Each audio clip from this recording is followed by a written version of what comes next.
L'histoire de Paul et Silas en prison est l'un des récits les plus puissants du Nouveau Testament.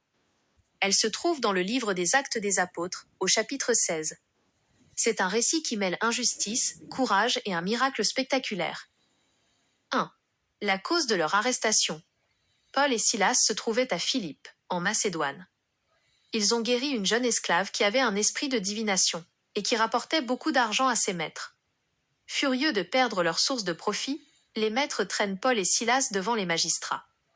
Ils sont accusés de troubler la ville et d'enseigner des coutumes contraires aux lois romaines. Après avoir été battus de verges, fouettés cruellement, ils sont jetés en prison. 2. Une scène incroyable au milieu de la nuit. Le geôlier reçoit l'ordre de les surveiller étroitement.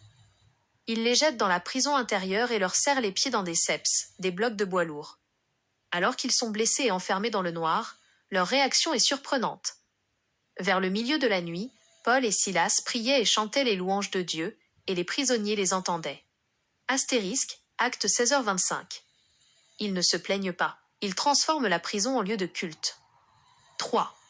Le tremblement de terre et le miracle. Soudain, un violent tremblement de terre secoue la prison.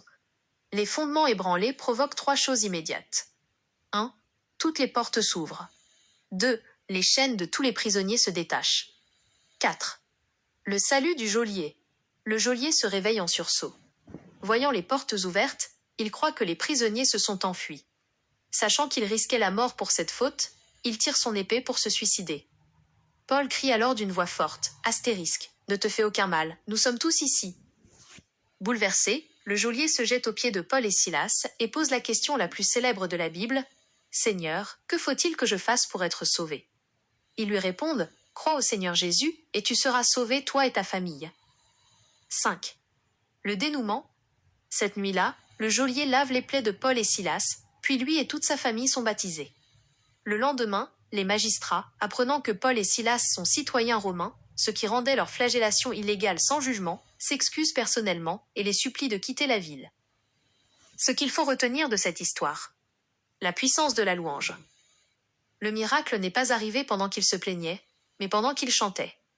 Le témoignage, leur comportement a touché non seulement le geôlier, mais aussi tous les autres prisonniers qui écoutaient. La justice, Paul utilise ses droits de citoyen